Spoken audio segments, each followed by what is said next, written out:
Almost 2/3 of decisions aren't backed by data, and 8 out of 9 data requests miss same-day delivery.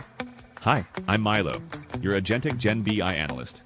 My mission is to help you back every decision and action with data.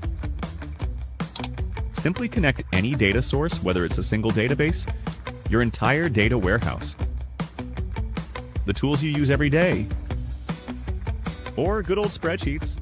I know you got plenty of them. Plug in your knowledge base so I can understand your business context. I'll run any analysis or build comprehensive dashboards that blend multiple data sources, all from a single prompt. Now, here's where things get really useful. I don't just create dynamic, interactive charts. I explain what's happening, why it matters, and then trigger the right actions based on those insights. Oh, and if you prefer, you can chat with me in Slack, Teams, or WhatsApp. Let's start today. Every decision backed by data.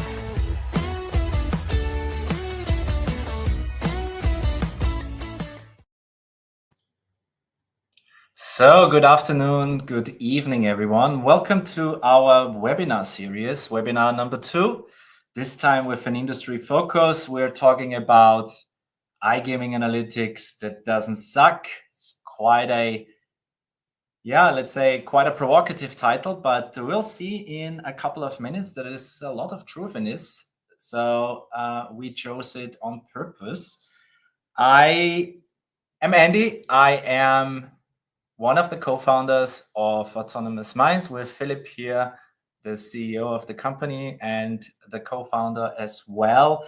And Autonomous Minds is around since 2024 and was built with the purpose of disrupting the analytics and business intelligence space with the power of artificial intelligence. And that's what we want to talk about today, the new and upcoming field of the so-called generative BI applied to the iGaming industry. Why iGaming? Because our platform is particularly strong with data-heavy and transaction-heavy environments. So everything that is iGaming, advertising tech, and related industries like e-commerce are our home markets, so to say. We'll structure the whole thing into main areas. So number one, I'll have to throw a few slides at you. I will be quick, don't worry, because we just want to give you a bit of a background in what generative BI actually is. There is a lot of talking going on about generative AI and LLMs and ChatGPT and Claude and stuff like that, right?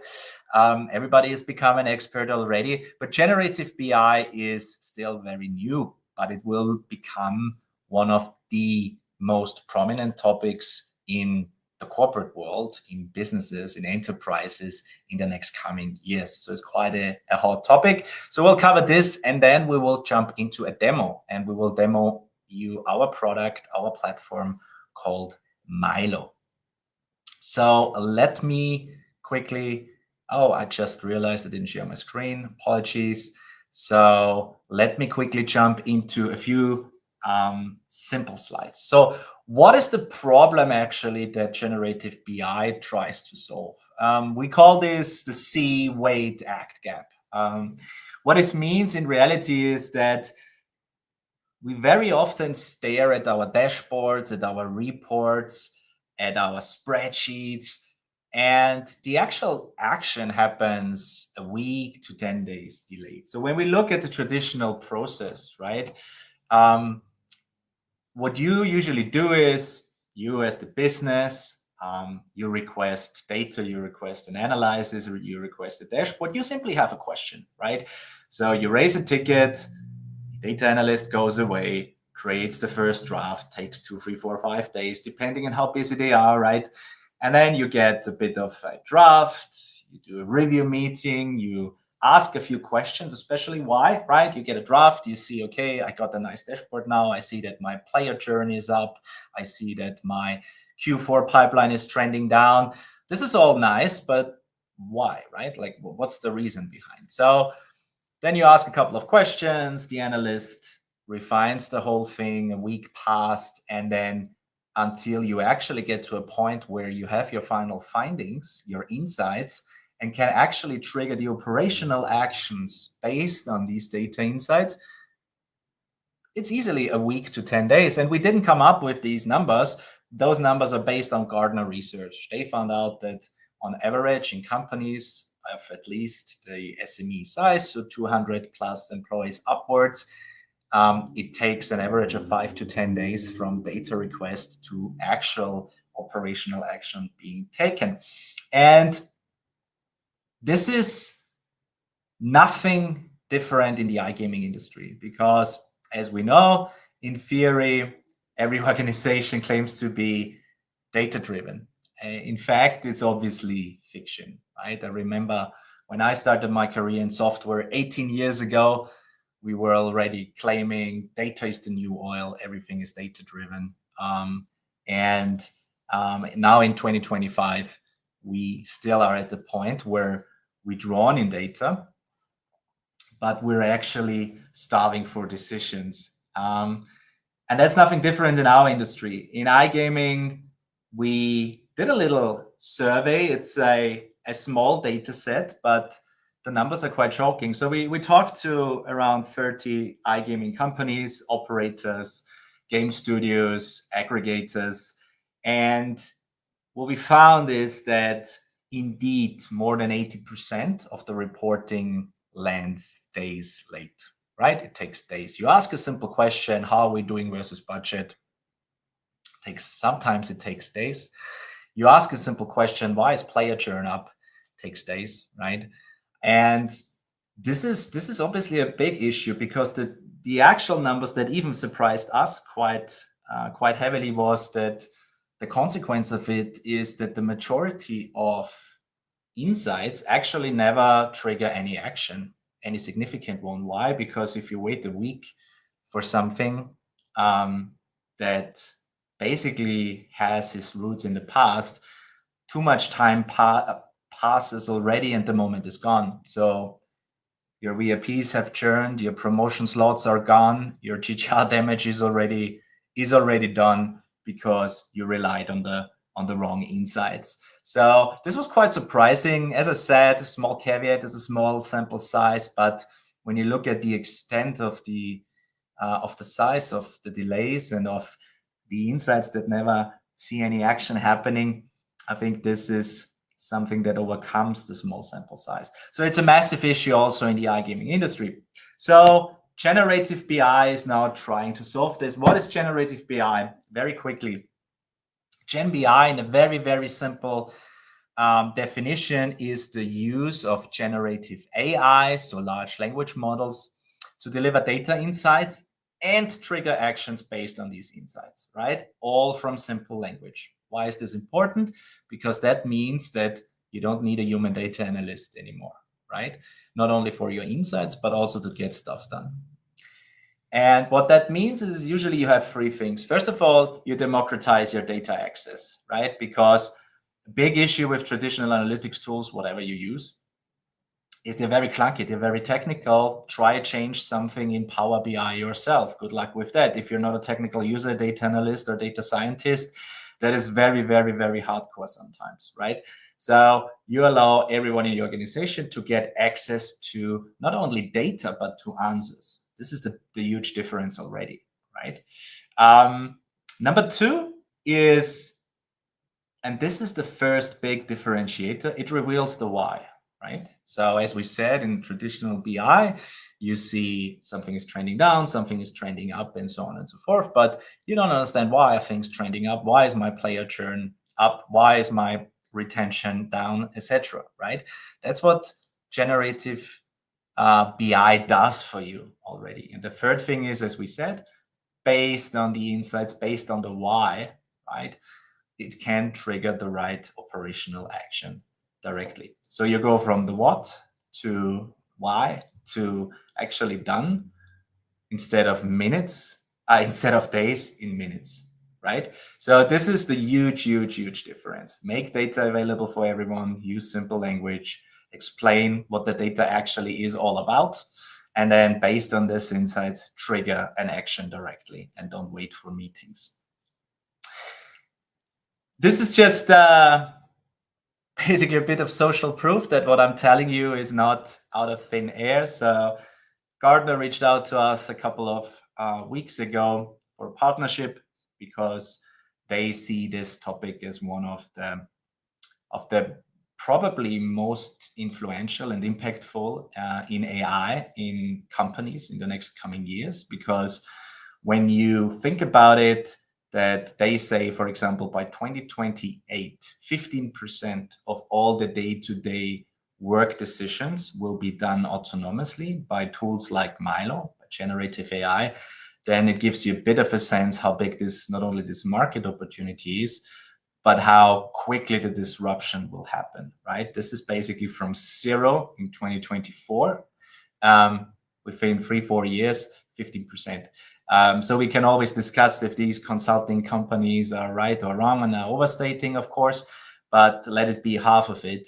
This is obviously gigantic and unlocks tremendous value for any organization, especially also in iGaming, which lives and dies and breathes from data, right? We have a lot of transactions. We're 24/7. So the A team sleeps after 6 and on weekends sometimes. So that gives you a bit of a glimpse of how big this opportunity is. When we talk about generative BI, and this is one of my last slides promised, what is the difference to the existing world? So let's run quickly through it. Again, your traditional world, your Power BIs, your Tableaus, your Google Lookers, that's the static stuff, right? That's the static incumbent that annoy you because you need to raise a BI ticket, in simple words, right? They do not have any context, okay? So you need structured data, you need data analysts, you need actually data engineers or BI developers that bring your data warehouse in order so that these tools can even consume them, right? Very, very expensive, very clunky, very technical. Then there is something that's called text to SQL. This is usually when you take a very structured data set and you throw it at an LLM, like at Claude from Anthropic or Gemini from Google or ChatGPT from OpenAI. And all that happens is that you ask this LLM to basically query that specific static, well-prepared data set for you on your behalf. Also, almost no context, a bit of context because you need to tell the LLM what the data is about, but it does not understand what is going on in the broader context in your organization. And then you have the topic of generative BI tools like our Milo. So what this is actually is it understands what's going on in your organization in real time, right? Because it can not only consume your structured data warehouse data, it can consume also your unstructured data, talking about documents, talking about all your tool data, talking about qualitative data. It can be PDFs, PowerPoints, spreadsheets, etc., right? And it makes sense out of these data sources in a combined way, right? Before an LLM actually touches the analytics part. And then it explains why certain things moved in your organization because it understands the broader context, and then trigger the right action, as we said before. And that is obviously means that it comes with a very comprehensive context of your organization. I'll skip this one because we will look at this in the demo. And before I jump into the demo, this is the last slide before, I want to quickly run you through what Milo actually is so that you get a bit of an understanding how everything I told you now in theory will look in practice in a couple of minutes when we look into the demo. So first things first, what Milo is it's an AI data layer with an agent or some agents and sub-agents on top of it. What this means is, one more time, all your qualitative, your quantitative, your structured, your unstructured data is connected and is logically combined. So this means that your world is not seen in data sources. You have Salesforce and you have Fast Track and you have your data warehouse and you have your finance cube and whatever. It means that you have a user object, you have a player object, and so on and so forth. And that can live across different tools. And even the data of that same object can have different definitions sometimes, right? Think about in GR, for example, net gaming revenue. That can be it can be calculated completely differently across different sources, right? Sometimes it's just like stakes minus your winnings minus your taxes, and sometimes it's pay-ins minus payouts minus taxes minus bonuses, and so on and so forth, right? The AI and the power of the AI is that it understands the difference. It understands when to use what, right? So it makes sense out of this data. It gets context what's going on, right? And then only then the agent comes in and does the analytics magic, right? Can also build your dashboard if you want, but basically it's there to answer your questions based on the data underneath, right? So in our case, our product, our Milo, does not talk to tools. It talks to its own data layer that has the enriched version of everything that is going on in your organization. We'll see it in the demo shortly, right?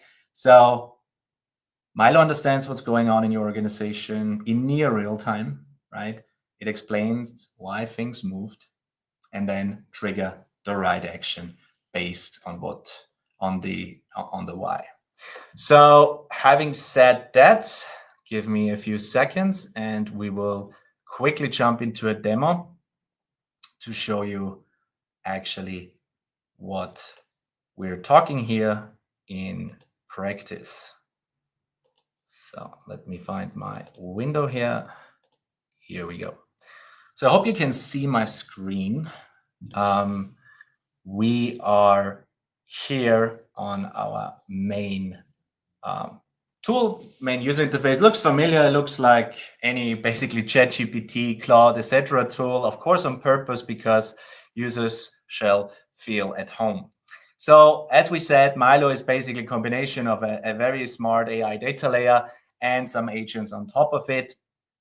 And I'm repeating this because you need to think about Milo more like your coworker, right? Like you would see a human rather than a tool. And you will see why, because it takes a bit of a shift in mindset to use these things. It doesn't really matter what user interface you use. So this is just our web tool. This is very convenient.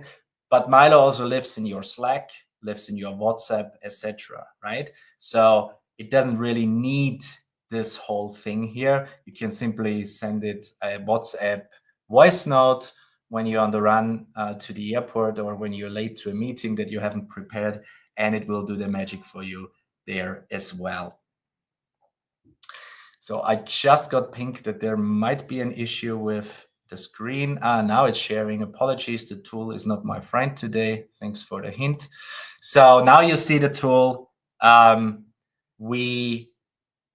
As I said, this looks very familiar, like ChatGPT, etc. But you don't need this, right? You could simply use Slack, WhatsApp, or any of your communication channels. So jumping straight in. So what I meant before is, let's assume you are an operator, you're an iGaming operator, and you want to understand a bit more about risk, right? So certain player, you got pinged by one of your teams, and they want to understand what the risk profile of a certain player looks like. So you could simply go here, because Milo is connected. Again, this is our demo environment, but is connected to a CRM. It's connected to an HR information system. It's connected to a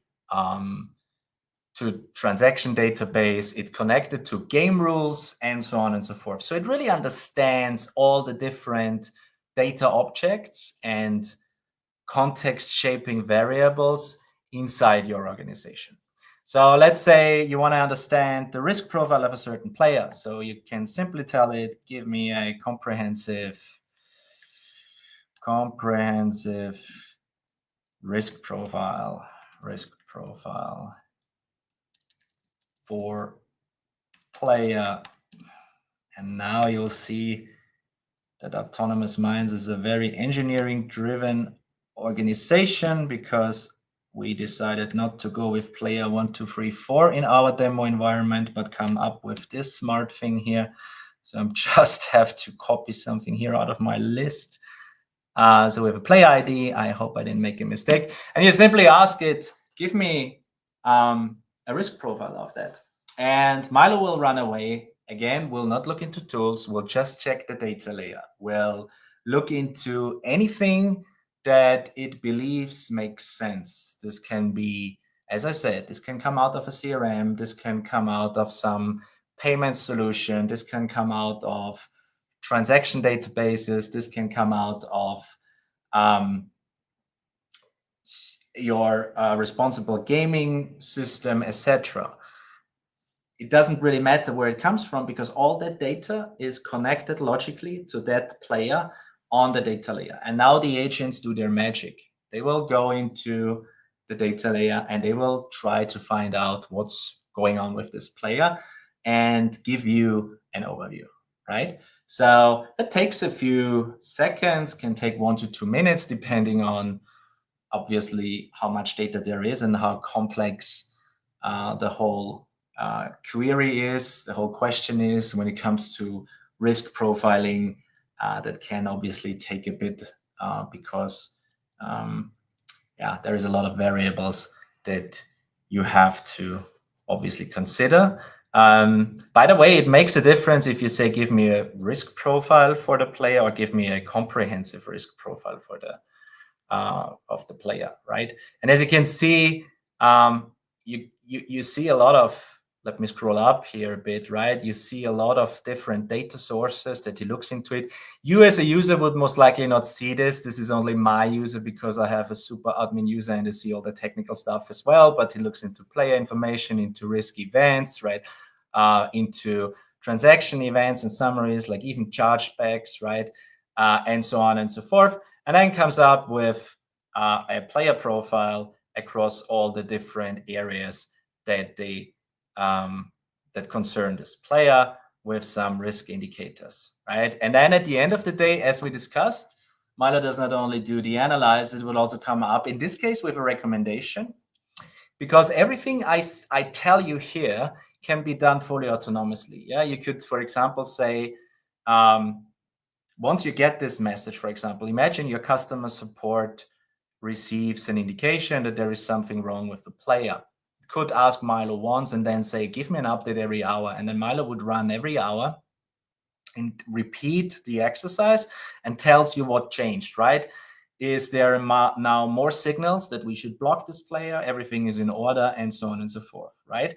Or this could be connected to your Slack channel. I can actually show you in a minute that you could, if you're, for example, an aggregator, your game studio, right? Not an operator, and you have customer support channels via Slack, you can add Milo to your customer support channel, and then your customers, your operators, simply ping Milo and say, here's my player ID, give me a report. Is something going on, or is it just on a streak, right? So in this case, it would just suggest me, shall I inform the risk team? Yeah, please do so on Slack. And then it would most likely do this. And as I said, it's in this case, we are in control. We basically command Milo here. But this could be fully autonomously, and this could also be through any channel. So I think I need to share my other screen. I apologize for this jumping back and forth here. It's just a bit of a tedious tool. Let's see if he informed us. And add this. So here we go. Here we have a demo channel, and we have the risk channel. And where are we?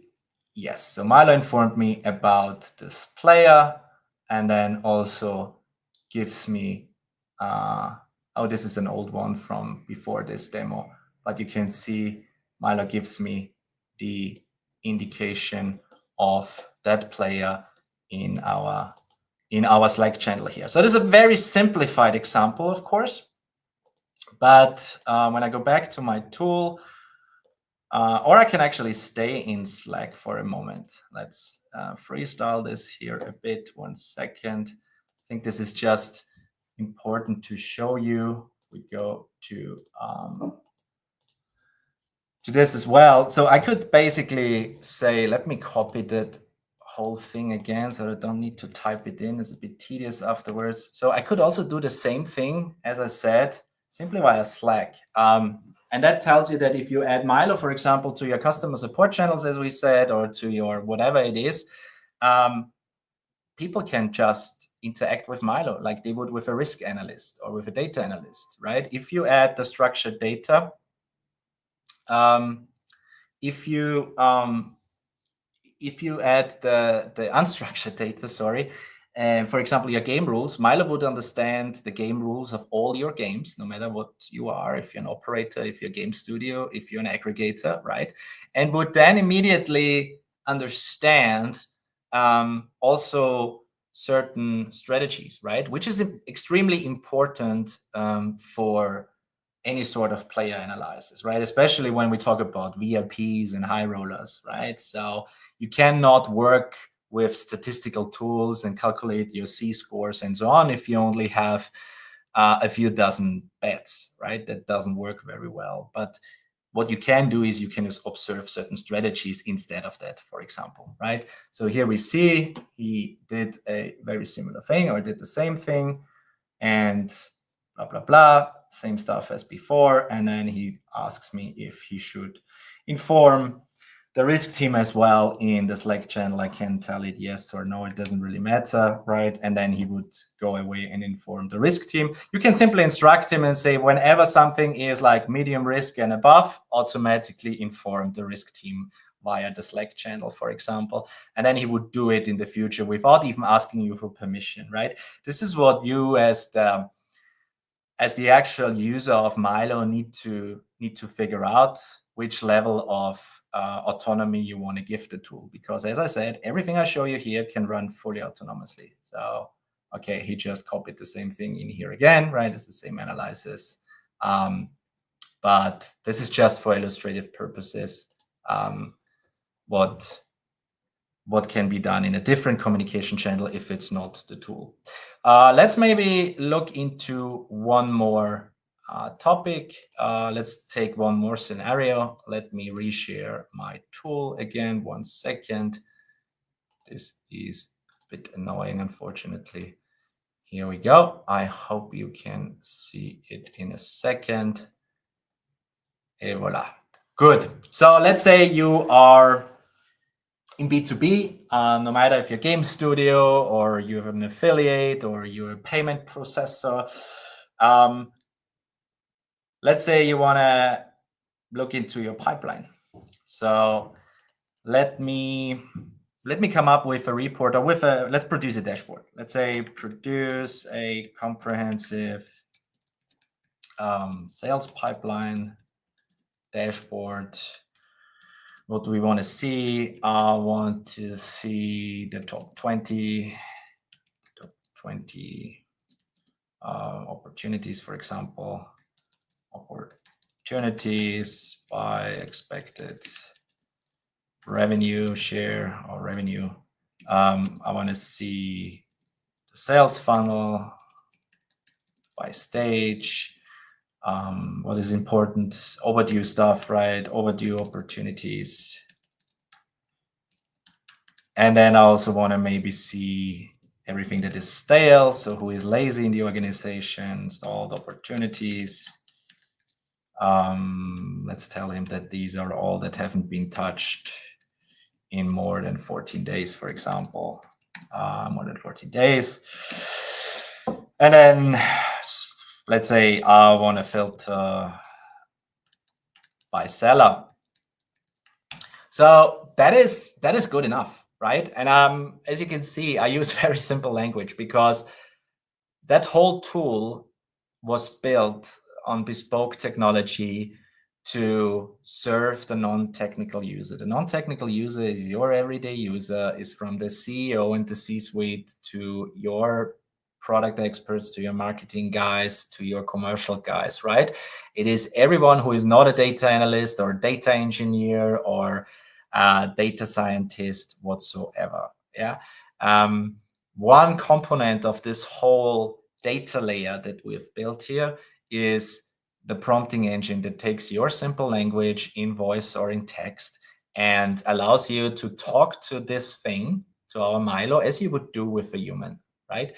So, of course, the more instructions I give it, like this here is already pretty okay. It's still very high level, but if you tell it, make it comprehensive, it would probably come up now with, of course it does what I tell it here, but it will probably add a bit more data based on the context it builds out of what I gave it, right? So what it does now, it simply starts to build a dashboard for me. I'll not waste too much time on dashboarding because, again, this is not a dashboarding tool.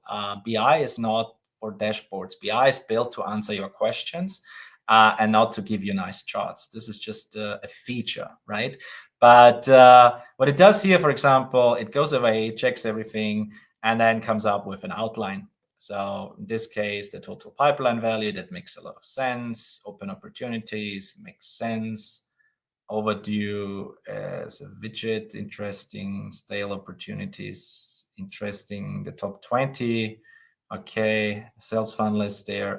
Here it does the overdue opportunities again in more detail, okay, with tables, widgets, and the filters we had, okay. So we had 2 sellers, obviously, only in our demo environment, okay. Good, so we could go ahead here. What I would do is just remove these 2 things here because I don't think we need a KPI and the table, but this is obviously just taste. But just to illustrate you, let's remove number 3 and number 4. Then it would, or you can add things, right? You can change behaviors, you can change filters, and so on and so forth. But again, I don't want to be too technical here because the whole purpose is that everyone, no matter with which communication channel, right? You can, again, do the same thing simply via Slack, via Microsoft Teams, tell it, build me this dashboard. And he would go away and do it, right? Or build me this report. Usually what Milo would do is it would decide on its own what's the best format to present you, right? Does it require a dashboard, or is the answer a simple yes or no? Or a simple figure, right? Or a single chart or a PDF, and so on and so forth, right? So in the ideal world, that's why I said this is a bit of a shift in mindset, is treat it like a human. Ask it your question, right? It's very rare that you would, I don't know, as the COO of the company say, oh, I want a dashboard now. A dashboard is a tool. What you want is an answer to a question, right? So ask it questions like I did before. Player churn, player risk, retention rates. What is D3, D7, D30 retention, and so on and so forth, right? That's what you want to have answered. And sometimes, yeah, it will come back and will simply build a dashboard for you, right? So it's building the whole stuff now. And obviously, this takes a while because what it does in the background is it writes actually code, right? It creates an interactive dashboard and it creates code.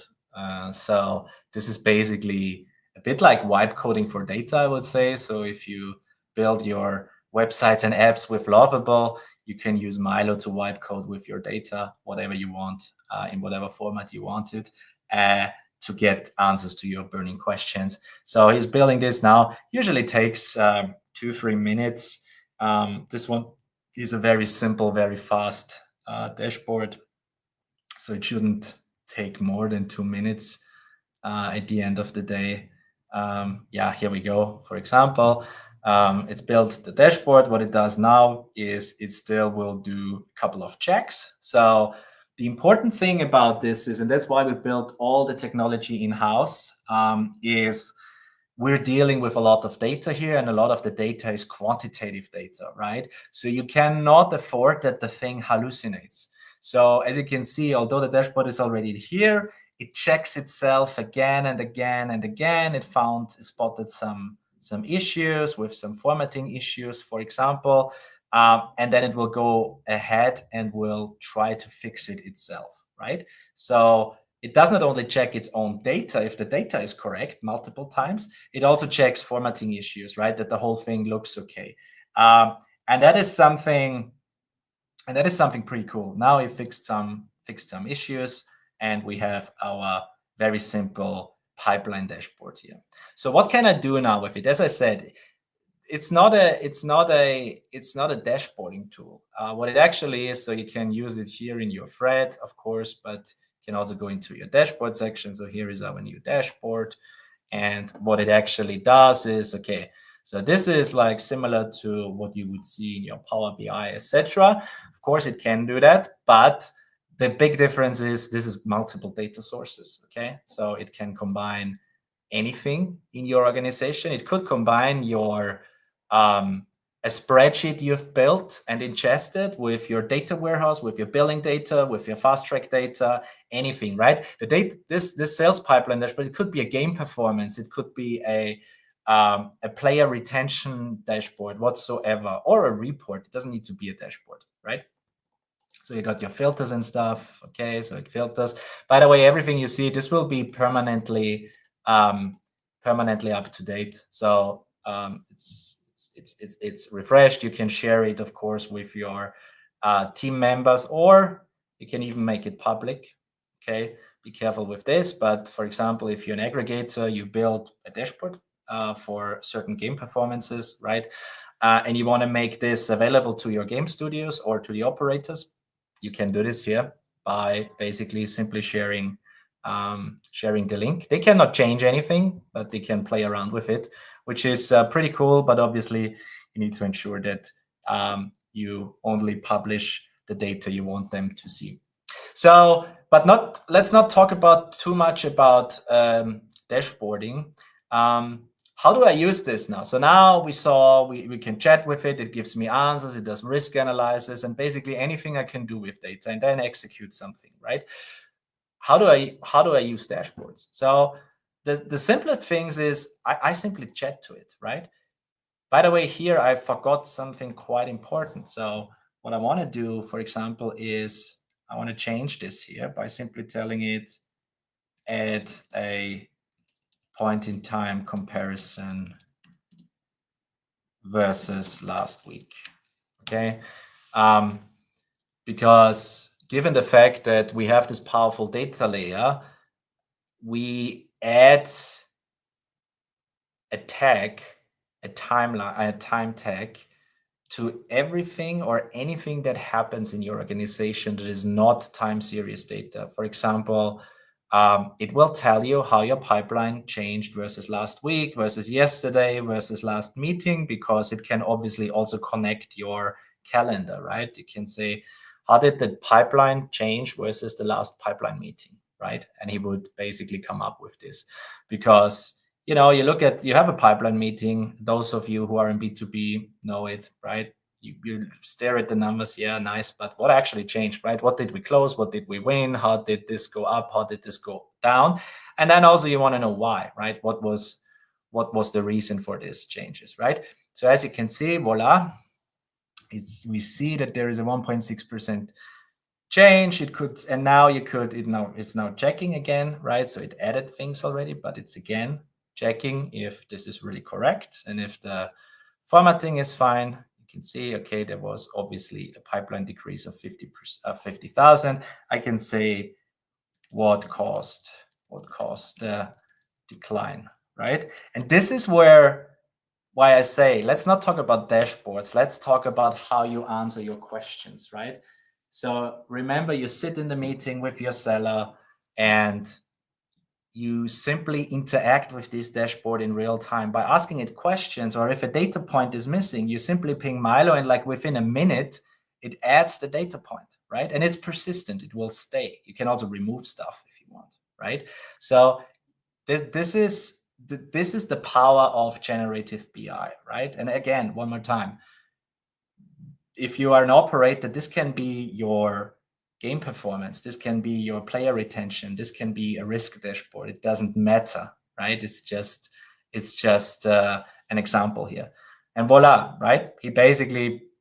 We label everything, like every change. This is a bit technical here. This is only I see this because I have these user rights, but the normal user would not see all these IDs and stuff. But basically, it tells me, okay, there was one opportunity that dropped in value. There is one that increased. And then there was one test opportunity, obviously, that was closed that had no material impact. So the difference is a 50,000 decline. And that's the reason why. And this is exactly how you want to use these things, right?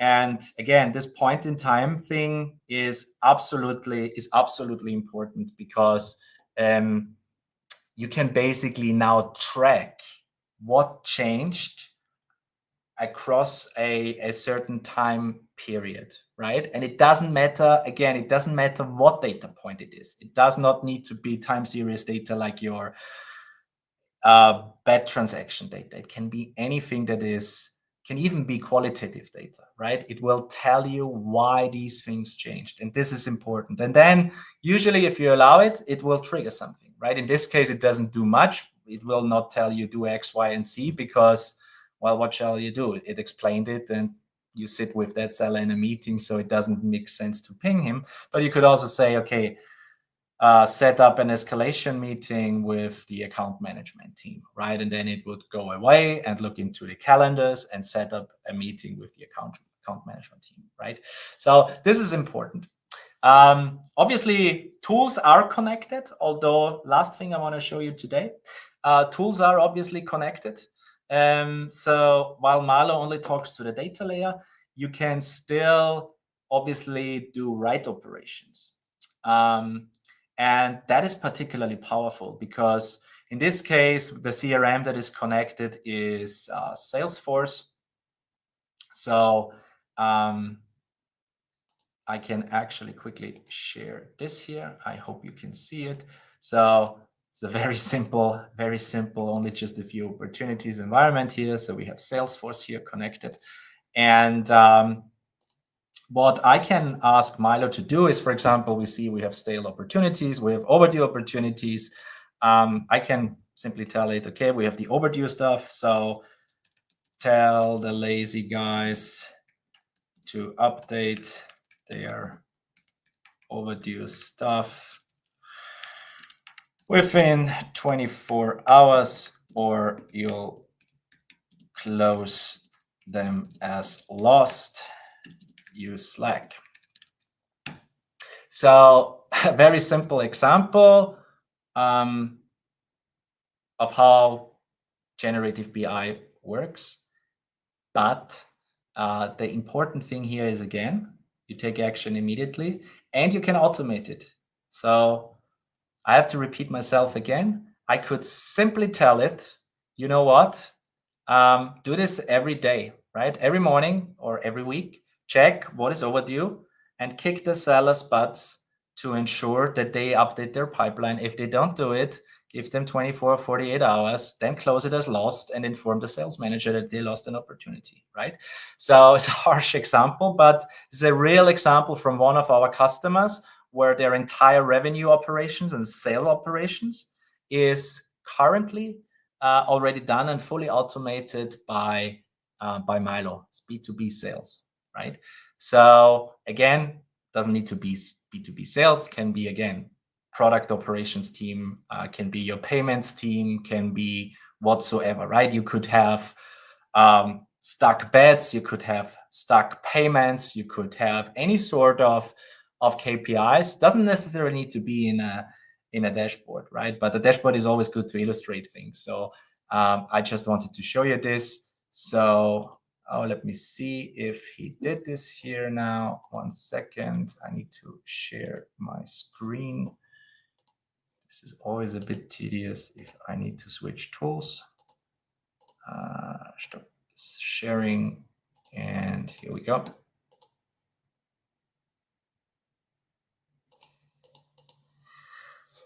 And here we go. He sent me this. Yes, I got the Slack message. You have an overdue opportunity or two overdue opportunities. Yeah, no, just one. Because the other one is owned by Milo. Blah blah blah. Close it, or it will be closed as lost. And if I don't update it, Milo will close it in 24 hours as lost, and then I have a problem, or not if my sales manager doesn't care. So this is a very interesting example again about how the power of generative BI comes in. And I wanted to show you one more thing because I was talking about tools. So for example, I have overdue opportunities here. Let's say I want to close something by hand. So I can still, again, when I'm in the pipeline review, for example, I don't need to care where this comes from, right? So I don't need to care that this is in Salesforce or if this is in a spreadsheet, right? You can actually connect your Google Sheet. If you don't have a CRM and if you use good old Microsoft Excel or Google spreadsheets, you can also connect that in and Milo will update the stuff for you. But in this case, we have Salesforce. So I can simply say, So you're not sharing right now. You should. oh yeah, I need an assistant for this. Apologies. So good. Milo should take care of my screen sharing. Okay, so move the, what is it? Custom GDK integration opportunity to whatever 15 November and add a next step.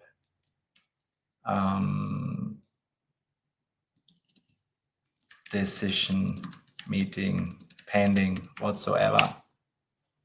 So it will analyze this here. It will first of all update the data layer again, right? And anything that is connected to this object, right? Because you have to think about it like a brain. There is other things connected to this opportunity. So if this causes a shift, everything is updated. And the respective tools that are connected and feeding into the data layer will also be updated. So in this case, as you can see, it's syncing into Salesforce. And where do we have it? We have the custom GDK thing somewhere here. Custom GDK is currently close date 15th of October. So let me show it to you. So it's currently 15th of October, and we have an old note here. So let's see and wait if he is done. Yes, we can see it's done. So what it did is basically nothing else than what the human would do by hand. Then after the meeting, right, you take your notes, you go into your CRM, you update it. Most likely it will not happen because your best sellers are usually the laziest one in terms of updating their CRMs. No offense, but I used to be one of them. I never updated my CRM. So this is all gone. Milo does this automatically for you or with your human guidance. So let's see if it already did it as well in Salesforce as well. Where's this opportunity? This one here. Hope you can see my screen. So here we go. It moved it now to the 15th of November. And it added the command that as the next step is there is a decision meeting, which is obviously not a very good command, but just to illustrate this. And that can be anything, right? That can be any tool,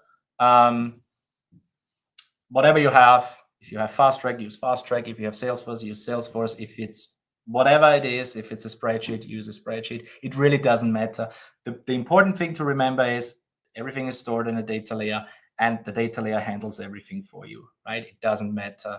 It doesn't matter where it comes from or what needs to be updated. What's very helpful is that we built this point-in-time layer as well, because now you can track everything over a period of time. But not only track this, you can also revert actions, right? So if you make a mistake or somebody in your team made a mistake, you can actually go back and revert the last action. So if you accidentally deleted something, you can tell Milo, somebody screwed up, please go back to this point in time. And it would go back in time and restore the old data object, which is a nice side effect, but We learned this already from a lot of our customers, that the more people use such a powerful system, the more things can get messed around a bit, like it would be in your Salesforce. Somebody deletes something, but that's the good thing. You're always fully in control. In Salesforce, you wouldn't see if one of your sellers deletes opportunities to cover up that they lost them, right? Because if you delete them, then they don't show up in any statistic that they lost opportunities. Fortunately, Milo would tell you that they deleted the opportunity. So be careful if you want to fool somebody. The AI will find out. And that's it. We're already over time. We will definitely do another webinar in that space with new use cases. We recently launched another iGaming operator that also does automated player risk management now with Milo, very, very successfully. Extremely important use case, especially for them. The challenge was the period after 6 p.m. and on weekends, right? When something happens, of course, you have an on-call team, but if the AI can handle it for you, then that not only saves a lot of costs, but also makes your whole organization sleep better. So this is it from us today. Thank you very much to everyone on LinkedIn, on YouTube, on StreamYard. I think we're not on X today. That stuff doesn't work very well. So thank you very much. And we will obviously publish the recording and see you next time, probably in 2 weeks, when we will have our next webinar. Thank you very much.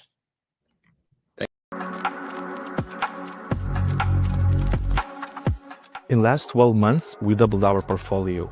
We are increasing our launch velocity to now 2-3 games per month. We are keeping same headcount while complexity and capacity climb. We needed a way to see risk fast and act on it even faster. BetGames is a creative engineering company, a game studio serving iGaming business with live and RNG products. We power almost 2,000 different brands, reaching millions of players every month. Our data spans the data warehouse and multiple tools. Our data warehouse alone spans more than 300 tables. Milo streamlines that. Asks the question, it blends the source, assesses the player or partner risk, explains why, and proposes what to do next. Stakeholder can ping Milo in Slack, Teams, or WhatsApp and get it done. Milo generates a PDF report, emails it to the partner, and logs notes in Salesforce, end-to-end in minutes, 24/7. As we launch new games, Milo keeps up. We are able to run more detailed analysis and expand seamlessly. No extra headcount, no additional waiting time. Milo even lets me go on vacation finally. And when I come back, everything already actioned.